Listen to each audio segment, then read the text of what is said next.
Bien-aimés dans le Seigneur, nous nous saluons au nom puissant de Jésus.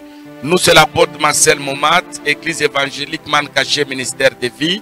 Soyez bénis, vous qui aimez notre émission sur notre chaîne YouTube à l'ère du salut qui passe sur notre chaîne. Soyez bénis, vous tous qui êtes abonnés. Soyez bénis, vous qui avez pris l'engagement de partager la vidéo. Il y a quelqu'un qui m'a appelé, m'a dit, papa, moi je l'ai fait. Donc, vous qui avez l'habitude de partager nos vidéos, soyez bénis. Et je vous dis, vous ne manquerez jamais votre récompense. C'est l'œuvre du Seigneur que vous êtes en train de faire.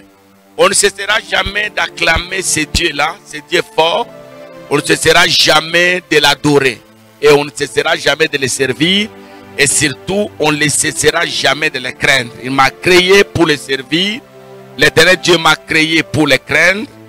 L'Éternel Dieu m'a créé aussi pour l'adorer. C'est un Dieu bon, c'est un Dieu puissant, c'est un Dieu fort, c'est un Dieu grand, c'est un Dieu terrible. Il est terrible dans l'assemblée des saints. Soyez bénis, vous qui avez reçu notre dernière vidéo. Je reprends rapidement ce que j'ai donné pendant 4 semaines. Je crois que ça a édifié quelqu'un.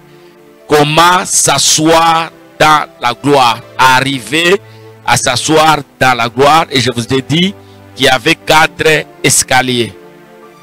Le premier escalier, je vous ai dit, c'était l'humiliation. On va vous humilier dans ce monde sans raison. L'humiliation cache la gloire. Pas de gloire sans humiliation. Nos humiliations aujourd'hui, ça sera des carnets de témoignages pour demain, lorsque Dieu va nous faire asseoir dans sa gloire. Deuxième escalier, il faut être toujours reconnaissant. N'oublie pas ceux qui t'ont aidé pendant les temps difficiles. Pendant que tout le monde te repoussait, il y a quelqu'un qui t'a accueilli. Il y a quelqu'un qui t'a habillé. Il y a quelqu'un qui a payé tes études. Il y a quelqu'un qui t'a porté sur ses épaules. Si tu es ce que tu es aujourd'hui, il y a quelqu'un qui a travaillé pour que tu sois ce que tu es. Ne l'oublie jamais. Il faut être reconnaissant. Il faut être reconnaissant à tous ceux qui nous ont portés, nos parents, nos pasteurs, nos responsables, nos chefs, nos patrons. Ne les oubliez jamais. Troisième chose, troisième escalier, il faut être intelligent. Prier, c'est bien. C'est bien de prier, mais prier sans intelligence, bien aimé dans le Seigneur, vous n'aurez rien. Et j'ai dit quelque chose qui a aidé quelqu'un. Les mariages, on ne les gère pas avec la prière, on les gère avec l'intelligence de la prière. Et quatrième escalier, je l'ai dit, et quelqu'un a aimé ça, il n'y a pas de gloire sans vision. Il n'y a pas de gloire sans vision. Quelle est la vision de ta vie? Tu as quelle vision sur ta vie? C'est cette vision-là, lorsqu'elle s'accomplira, tu diras, Seigneur, merci. Aujourd'hui, je suis dans ma gloire. Aujourd'hui, bien aimé dans le Seigneur, j'aimerais qu'on parle avec vous un thème très important qui va nous aider. Les faux serviteurs de Dieu, il faut, bien aimé dans le Seigneur, faire attention de ne pas tomber dans leur piège. Ne tombons pas dans leur piège. C'est le temps de la fin. Il y en a tellement maintenant. Il y a des vrais, ils sont nombreux. Beaucoup des hommes de Dieu vrais qui marchent dans la crainte, qui prêchent la vérité de l'évangile. Ils observent à la loupe la parole du Seigneur. Mais il y en a aussi le faux. Là où il y a le vrai, le faux ne manque pas. Là où il y a un bon médecin, il y a un mauvais médecin. Là où il y a un vrai juge, il y a un juge unique. Là où il y a un bon avocat, bien aimé dans le Seigneur, il y a un mauvais avocat. Et là où il y a un homme bon, il y a aussi un escroc. Donc dans tous les domaines de la vie, il y a un bon, il y a un mauvais. Aujourd'hui, nous avons des hommes de Dieu corrects qui prêchent l'évangile à la lumière de la parole. Mais il y en a aussi qui se sont infiltrés. Quelqu'un m'a posé la question, mais qui produit les faux serviteurs? Je lui ai répondu que c'est Dieu lui-même. Car c'est Dieu qui a mis devant l'homme des chemins. Les chemins de la lumière, les chemins des ténèbres. Il vous demande de choisir. Il ne vous impose pas, mais il vous donne un conseil. Choisissez le chemin de vie pour que vous puissiez vivre. Et si vous choisissez la mort, c'est pour mourir. Bien aimé, j'aimerais qu'on lise un texte qui va nous aider pendant ce temps. C'est-à-dire Marc chapitre 13, le verset 22. C'est ça notre texte. Mais moi, je prends à partir du verset 21 pour avoir l'idée générale. Marc 13, verset 21. Je lis la parole. Si quelqu'un vous dit alors, le Christ est ici, ou il est là-bas, ou il est là, bien Bien-aimés dans le Seigneur, ne le croyez pas, car il s'élèvera des faux Christ et des faux prophètes. Ils feront des prodiges et des miracles pour séduire les élus. S'il était possible, verset 23, soyez sur vos gardes. Je vous ai tout annoncé d'avance. Je recommence avec la parole. Marc chapitre 13, le verset 22. Mais je commence avec 21 pour avoir l'idée générale. Si quelqu'un vous dit alors, le Christ est ici, ou il est là, ne le croyez pas. Pourquoi? Car il s'élèvera des faux Christ, mais aussi des faux prophètes, des faux docteurs, des faux pasteurs. Ils feront des prodiges et des miracles. Ils feront des prodiges et des miracles. Pour quel but ou dans quel but? Pour séduire les élus. Ils vont séduire plusieurs. Ils vont détruire la foi de plusieurs. Maintenant, écoutez ce qui suit. Si il est possible, verset 23, soyez sur vos gardes. Donc, soyez vigilants. Je vous ai tout annoncé en avance. Tout ce qui va arriver, Christ l'avait déjà annoncé. Nous sommes à la fin des temps. Le temps de la fin, c'est le mystère de deux mains dans une même assiette. J'aimerais que quelqu'un m'écoute très bien. Le temps de la fin, c'est le mystère de deux mains sur la même assiette. Jésus a dit à ses disciples, c'est lui qui me trahira, il trempera dans l'assiette après moi. C'est lui qui va me livrer. Ce que moi j'ai fait, lui aussi va le faire.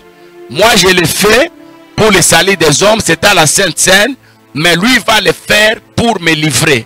Donc les faux prophètes, les faux serviteurs, les faux Christ, ils font textuellement ce que nous faisons, ce que les vrais serviteurs font. Ils font ce que le vrai Christ fait.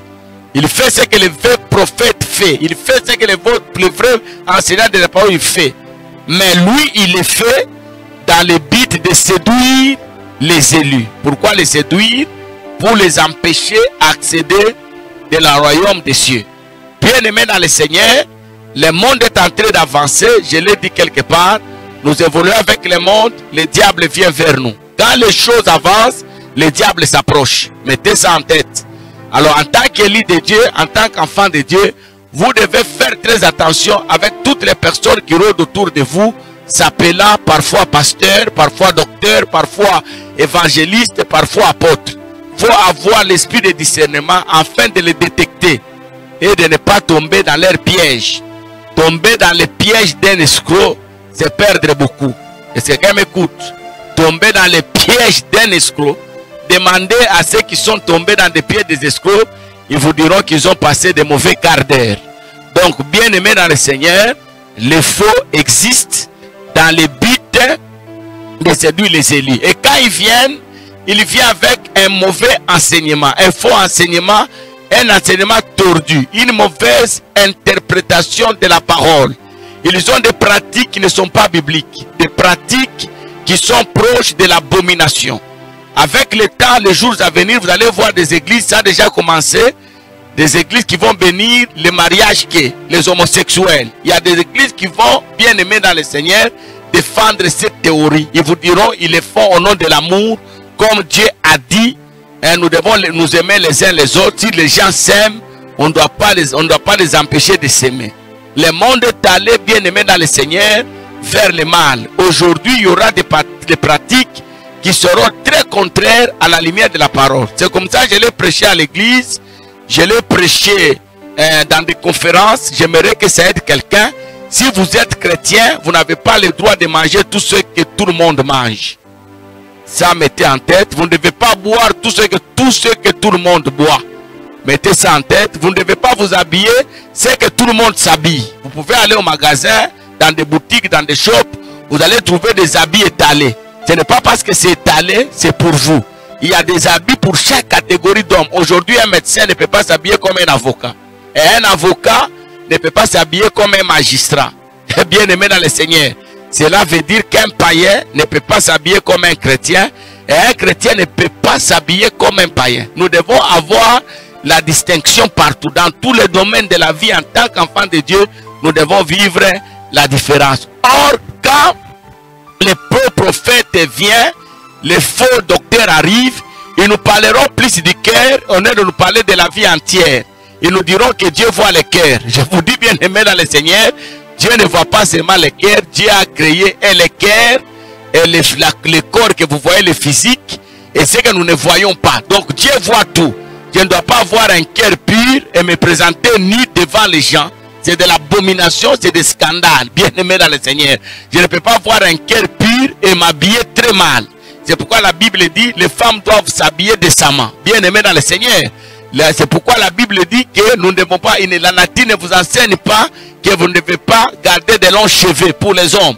Bien-aimé dans le Seigneur, il y a des choses qui sont extérieures, mais très importantes dans notre vie chrétienne, et ces choses-là pourront aider même les autres. Nous devons, bien aimer, avoir le discernement pour détecter qui est vrai et qui est faux. Je ne peux pas aller prier dans une église parce qu'on a écrit église. Je dois savoir quelles sont les pratiques qui sont dans cette église-là. Elles sont des pratiques bibliques ou ce sont des pratiques qui sont en dehors de la parole du Seigneur. Écoutez ce verset que je vais citer en passant. J'aime ce verset, ça me fait peur. Lorsque l'abomination de la désolation va s'installer dans les lieux saints, que celui qui lit fasse attention. Donc si vous lisez la parole, ayez l'esprit de discernement. Quand on dit faites attention, c'est-à-dire vous devez examiner toutes les choses. Vous devez examiner votre église, vous devez discerner votre église, vous devez discerner les hommes de Dieu qui rôdent autour de vous. Si vous sentez qu'ils sont en dehors de la parole, méfiez-vous d'eux, retirez-vous d'eux. On ne blague pas avec la vie éternelle parce que pour l'avoir, il y a quelqu'un qui a versé son sang. Il a payé un prix terrible pour que toi et moi, nous soyons sauvés. Tu peux blaguer avec toutes choses, ne blague pas avec ton salut. Le salut, bien aimé dans le Seigneur, c'est au prix du sang que nous l'avons obtenu. Les faux serviteurs de Dieu ne tombons pas dans leur piège. Ils viendront avec les miracles, ils viendront avec des prophéties parfois vraies. Ils nous diront des choses, quand vous vérifiez, vous dites ça c'est vrai. Mais en réalité, leur soubassement est en dehors des saintes écritures. En tant que chrétiens, des choses doivent nous guider dans notre alliance avec Dieu. La première, le Saint-Esprit, c'est une richesse. La Bible dit quand il viendra, il nous enseignera toutes choses. Au fait, quand le Saint-Esprit viendra, il nous tiendra la main, avec lui nous marcherons. La deuxième des choses qui doit nous aider dans tout ce que nous faisons, c'est la parole du Seigneur. On doit faire des choses comme les disciples de Bérée. Après chaque enseignement, il rentrait à la maison pour vérifier si ce qui a été enseigné à l'église dans les synagogues était correct. En tant que chrétien, la parole du Seigneur doit éclairer votre chantier. La parole du Seigneur doit éclairer votre route. La parole du Seigneur doit guider votre maison. Vous devez avoir des pratiques chez vous à la maison, mais ces pratiques en tant que chrétien doivent être conformes à la parole du Seigneur. Le monde avance et le diable s'approche de nous. Mettez ça en tête. Les choses évoluent, mais le diable s'approche de nous pour nous détruire et pour nous séduire. Et pour réaliser sa mission, il a multiplié beaucoup de faux serviteurs qui sont dans nos églises au milieu de nous, qui sont dans nos familles au milieu de nous, qui sont dans notre entourage. Ce que nous devons faire, la Bible est claire, lorsque l'abomination de la désolation, bien aimé dans le Seigneur, va s'installer dans les lieux saints, que ceux qui lisent fassent très attention. Écoutez encore les textes que nous avons exploités avec vous aujourd'hui. Si quelqu'un vous dit alors, le Christ est ici, le Christ est là, ne le croyez pas, car il y aura un moment où les faux prophètes, les faux Christ, les faux prédicateurs se lèveront, ils feront des prodiges et des miracles pour séduire des élus. Si cela est possible, soyez sur vos gardes, je vous ai tout annoncé d'avance. À tout ce qui arrive maintenant, Christ l'avait déjà annoncé bien avant. Vous le rencontrerez avec une seule mission, un seul objectif, celui de vous séduire, afin de vous amener très loin de la face de Dieu. Voilà ce que je vous ai amené aujourd'hui. Je crois que quelqu'un sera béni avec ce message, et je crois que celui qui se sentira béni, il ne gardera pas pour lui-même, il va le partager avec les proches. Soyez bénis chez vous et que Dieu restaure vos vies au nom de Jésus. Amen.